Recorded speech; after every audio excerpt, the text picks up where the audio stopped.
Hello everyone, আসসালামু আলাইকুম। আমি কার্ভিং আর্টিস্ট ফারদিন খান আছি আপনাদের সাথে। আজকে নতুন আরেকটি ইভেন্টের ব্লগ শেয়ার করছি। আজকে ওসি আবির ভাইয়া তার শালার হলুদের জন্য একটি ফুড কার্ভিং প্যাকেজ নিয়েছিল।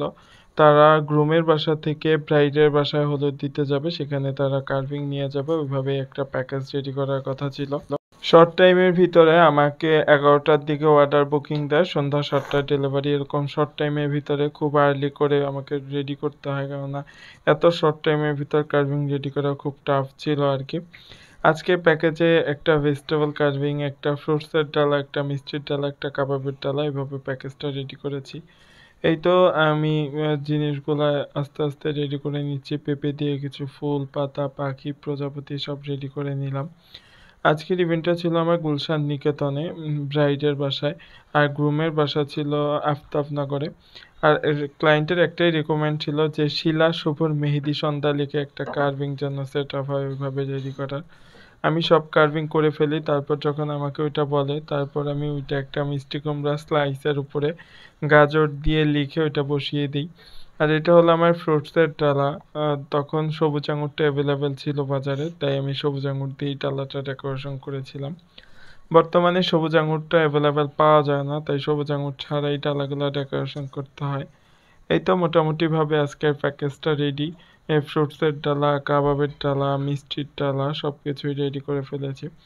আপনারা যারা আপনাদের স্পেশাল ডেটাকে স্পেশালভাবে সাজিয়ে তুলতে চাচ্ছেন, তারা অবশ্যই আমাদের Facebook page Fardin's blog and carving page ও বিয়ের সাজঘর ফুড কার্ভিং ঘর পেজ দোনটা পেজে ফুড কার্ভিং, পিঠার ডালা, পানের ডালা, চিকেন কাবাবের ডালা, চিকেন নাগেটসের ডালা, ওয়েডিং টেবিল ডেকোরেশন, বড় রাস্ত খাসি সাজানো থেকে শুরু করে সব ধরনের সার্ভিসগুলো পেয়ে যাবেন।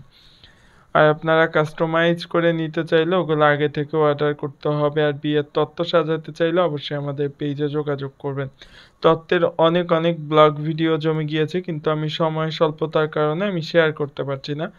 ইনশাল্লাহ খুব তাড়াতাড়ি ভিডিওগুলো শেয়ার করার চেষ্টা করব, কেননা কাজের প্রেশার সিজনে এত চাপ বেশি যে বর্তমানে আমি ওইভাবে পারছি না আপনাদেরকে প্রতিনিয়ত ব্লগগুলো শেয়ার করার জন্য। এই তো সিএনজি নিয়ে চলে গেলাম হলো ভেন্যুতে। বাসা থেকে বের হলাম সিএনজি নিয়ে, গুলশান নিকেতনে যাচ্ছি। এই তো ব্রাইডের বাসা দেখা যাচ্ছে। আমি সিএনজি থেকে শুট নেওয়া শুরু করেছিলাম, একেবারে লেকের সাথেই ব্রাইডের বাসা। আর তারা ছাদের উপরে হলো আয়োজন করেছিল সুন্দর একটা ডেকোরেশন। আর নিজেরাই ডেকোরেশন করেছে, ওইভাবে বোঝা গিয়েছে আর কি। কাঁচা ফ্লাওয়ার্স দিয়ে তারা নিজেরাই ডেকোরেশন করেছে। আমি যখন গিয়েছি তখনও ব্রাইডরা ডেকোরেশন করছিল। বরযাত্রীরা হলুদ দিতে আসছে, তখনও তারা রেডি হচ্ছে, এরকম একটা অবস্থা আর কি। এই তো ভেন্যুতে চলে আসলাম। ভেন্যুতে এসে আমি কার্ভিংগুলা সেলোফিন অবস্থায় রেখেছি। আর এখানে যে ডেকোরেশন আছে, আনারসের ভিতরে আঙুর, তারপর মিষ্টি কুমড়ার ছোট্ট একটা বাস্কেট করা, পিঠা, পায়েস, পুডিং, এগুলো তারা বাসায় নিজেরা করেছে, দেখলেই বোঝা যায়। ওইভাবে আর কি রেডি করা। আপনারা যারা আপনাদের স্পেশাল ডেটাকে স্পেশালভাবে সাজিয়ে তুলতে চাচ্ছেন, তারা অবশ্যই আমাদের পেজে যোগাযোগ করবেন। আর এই ওয়েডিং সিজনে অবশ্যই আগে থেকে বুকিং দিয়ে দিবেন। এই তো এই বাসার ছাদ থেকে যে হাতির ঝিল দেখা যায়, এটা আমি আপনাদের সাথে শেয়ার করলাম। ওই যে ব্রাইডকে দেখা যাচ্ছে,